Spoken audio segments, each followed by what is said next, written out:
Hello everyone, welcome back to my channel Bong cook express. আজকে আবারও একটি নতুন রেসিপি নিয়ে আপনাদের সামনে চলে এলাম। তো রেসিপিটা জানতে ভিডিওটা কিন্তু সম্পূর্ণ দেখতে হবে, স্কিপ করা কিন্তু একদমই চলবে না। তো রেসিপিটা বানানোর জন্য পরিমাণ মতো পালং শাক কেটে নিয়েছি, আর এতে রয়েছে সমস্ত রকম সবজি, যেমন পেঁপে, বিট, গাজর, বেগুন, শিম, আলু ইত্যাদি। তো সমস্ত কিন্তু পরিমাণ মতো কেটে নিয়েছি। এবারে কড়াইতে জল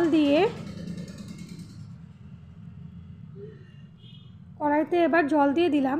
তো কড়াইতে জল দিয়ে এবারে কেটে রাখা সবজি এবং সাথে পালং শাকটাও কিন্তু সেদ্ধ হতে বসিয়ে দেব। তো পালং শাকটা সেদ্ধ হতে বসিয়ে দিলাম। সমস্ত সবজি কিন্তু এখানে সেদ্ধ হয়ে গেছে, এবারে নামিয়ে নিতে হবে। তো সবজিটা এবারে নামিয়ে নেব। সবজিটা নামিয়ে জল ঝরিয়ে নেব। তো জল ঝরিয়ে নিয়েছি। এরপরে কড়াই বসিয়ে কড়াইতে পরিমাণ মতো তেল দিয়ে দিলাম। তো তেলটা গরম হয়ে গেলে শুকনো লঙ্কা দিয়ে দিলাম।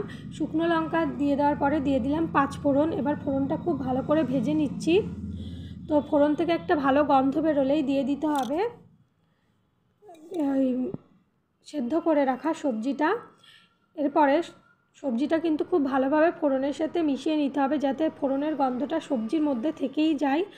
তো এবারে দিয়ে দিচ্ছি আগে থেকে ভিজিয়ে রাখা ছোলা। এই ছোলাটা কিন্তু সেদ্ধ ছোলা নয়, আপনারা চাইলে ছোলাটা সেদ্ধ করেও দিতে পারেন অথবা এরকমও দিতে পারেন।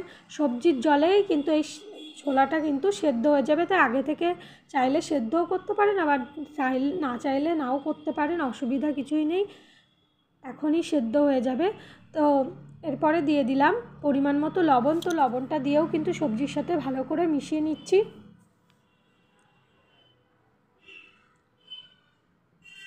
তো মেশানো হয়েই গেছে। এরপরে দিয়ে দিচ্ছি পরিমাণ মতো হলুদ। তো হলুদটা দিয়েও কিন্তু সবজির সাথে ভালো করে মিশিয়ে নিচ্ছি।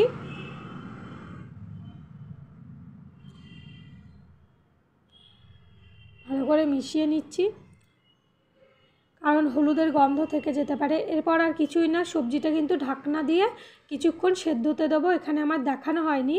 তো সবজিটা দিয়ে দেবেন। এরপরে দিয়ে দিলাম চেরা কাঁচা লঙ্কা।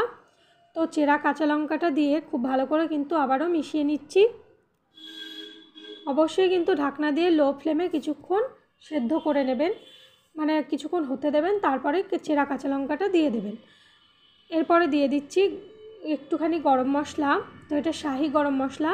তো গরম মশলাটা দিয়ে এই 1-2 মিনিট মতো একটু রেখে দিলেই কিন্তু রেডি পালং শাকের একদম সহজ রেসিপি।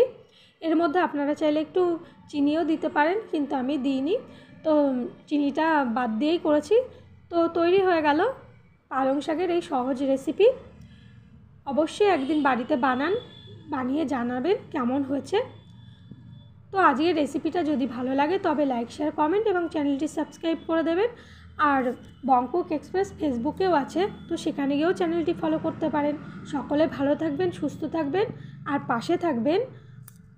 আজকের মতো এই পর্যন্ত, ফিরে আসছি নতুন ভিডিওতে। সবাই টাটা, ধন্যবাদ।